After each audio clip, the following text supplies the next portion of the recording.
really looking forward to, because I don't know what's going to happen, is Khamzat versus Strickland. I'm very interested in that fight. Strickland is a fucking nightmare standing up. For sure. He's a nightmare. For sure. What he did to Fluffy Hernandez, I was like, holy shit, man. The body shot, the finish, but he made Fluffy fight. You know, he fights at a slower pace. He has his own pace in there, and he kind of forces the other guy to fight. His opponent has to fight this pace with him. I think the best chance is to blitz him, do unorthodox things, because he wants to jab, circle, throw a kick, jab, circle. He keeps a very slow pace. He's not sprinting or trying to blast you out of there.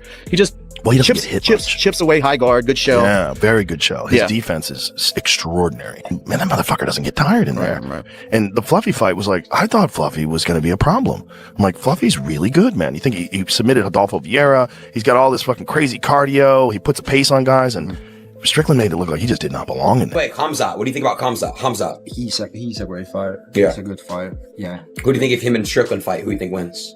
Oh, Khamzat. I think Sean wins that. Yeah, you think so? Yeah, I do. I want him to. Khamzat literally was taken down with ease and just bullying him. I mean, but it's hard to picture Sean's getting fucked up just because we've seen him fight so many times and no one really ever, even when he have close fights, he's never getting his ass kicked. So I'm excited for that fight. He got knocked out though.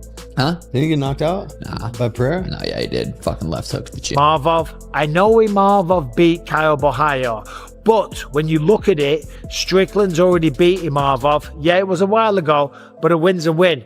And he just put a beat down and a stoppage on Fluffy, right? Marvov beat Kyle Bohayo by decision. And we all know this sport's about what have you done for me lately. There is a backstory between Chimaev and Sean Strickland. They have trained with one another. There's a bit of shit talk. There's going to be bad blood. We know that the lead up to the fight will be goddamn insane, right? Chimaev doesn't hold back. He talks shit, but in a kind of reserved way, but like he truly believes in himself. And Sean Strickland is just going to go on the full offensive. We know that. He's going to be talking some crazy shit.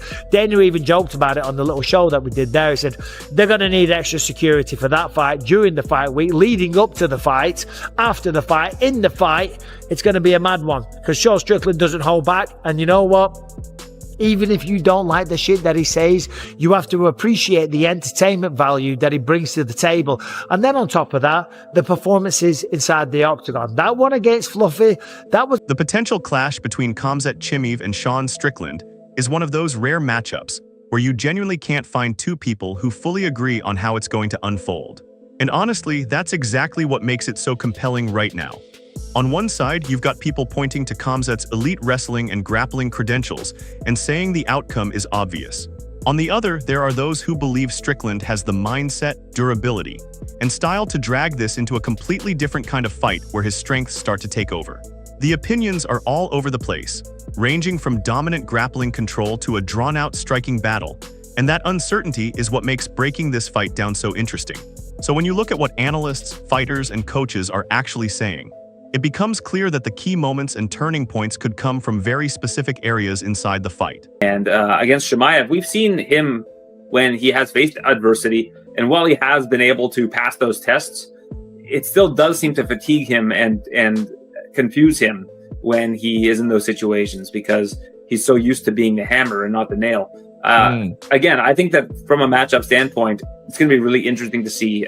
Really, like I said, the first couple of minutes of this fight, to see if Chimaev is able to implement his game plan. Because if not, I think it's going to be a really interesting fight and a fight that Sean Strickland can win, despite the long odds.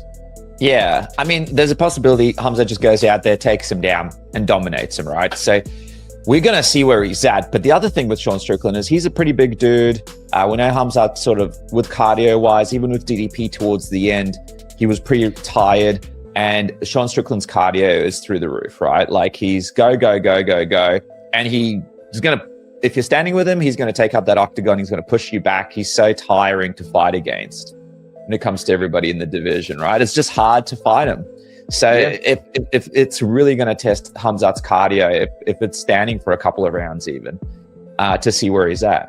I feel like it's going to answer a few questions for us if Sean O'Malley weighed in on this matchup and focused heavily on the grappling gap between Khamzat Chimaev and Sean Strickland, and he brought up some points that a lot of people might overlook. He acknowledged that Strickland actually has solid defensive grappling. It's not like he's completely lost on the ground. People who train with him say he can hold his own. But the real issue is the kind of pressure Khamzat brings. Strickland hasn't really faced someone who applies that relentless non-stop grappling attack over and over without giving space. That led to a key question. Can Khamzat maintain that same level of intensity for 5 full rounds? Especially if Strickland keeps getting back to his feet every single time he's taken down. Because taking someone down once is one thing, doing it repeatedly, against resistance, with constant resets, is what really drains your energy and tests your cardio. That's where fights can start to shift in a big way. Defense against Sean Strickland, has Sean Strickland ever fought a really, really strong wrestler? I looked through his resume and he has not. Not really fought a strong wrestler, but he's known for having really good grappling, really good takedown defense, but there's just different fucking levels of grappling, and Khamzat is at the highest level. Like, I mean him and Islam are the two, they're just so dominant in that aspect. Sean Strickland has great cardio.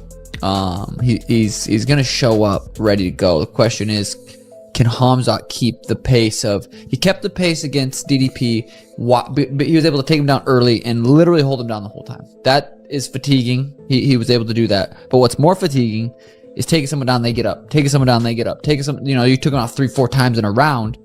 That's going to start to wear on Khamzat. If Sean can get up, and that's going to be the question mark there. I feel like Khamzat's going to be able to get a hold of him. He's going to be able to take him down, but is he going to be able to do that over and over and over? Is he going to be able to finish? O'Malley even visualized how the fight might play out round by round. He sees the early rounds favoring Khamzat Chimaev with strong control, takedowns, and ground pressure, basically imposing his game and forcing Strickland to deal with it. But as the fight progresses, there's a possibility of momentum shifting. If Sean Strickland starts reading the takedowns better and defending more effectively, the dynamic could change. That's where Strickland might begin turning it into more of a striking battle, especially if Khamzat's pace slows down. It's a pattern we've seen before in MMA, a high-level grappler dominating early, making a good fighter look completely stuck, but then facing challenges as fatigue sets in and adjustments are made. So while there's a clear lean toward Khamzat having early success, there's still plenty of room for Strickland to make it competitive, especially in the later rounds. But is he going to be able to do that over and over and over? Is he going to be able to finish him? I don't know. I think, what would be absolutely epic is if Khamzat took him down first round, second round, beat his ass a little bit, and then Sean Strickland kind of started stuffing the shots in the third, and then started piecing him up in the fourth, and Strickland got it done. It would be fucking sweet. But we just saw Charles versus Max. Charles dominated. I mean, it's weird when you think of Charles, you don't think of like super great wrestler. A lot of his takedowns kind of come from body locks and trips from the body lock, which is great wrestling. But Max had never really fought like a super high level wrestler.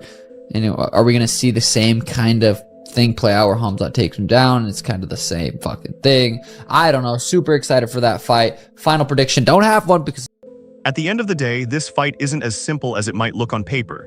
It's not just grappling versus striking. It's about endurance, adjustments, and who can impose their game over time. One scramble, one defensive read, or one shift in momentum could completely change everything. That's what makes it so unpredictable. And that's why so many people in the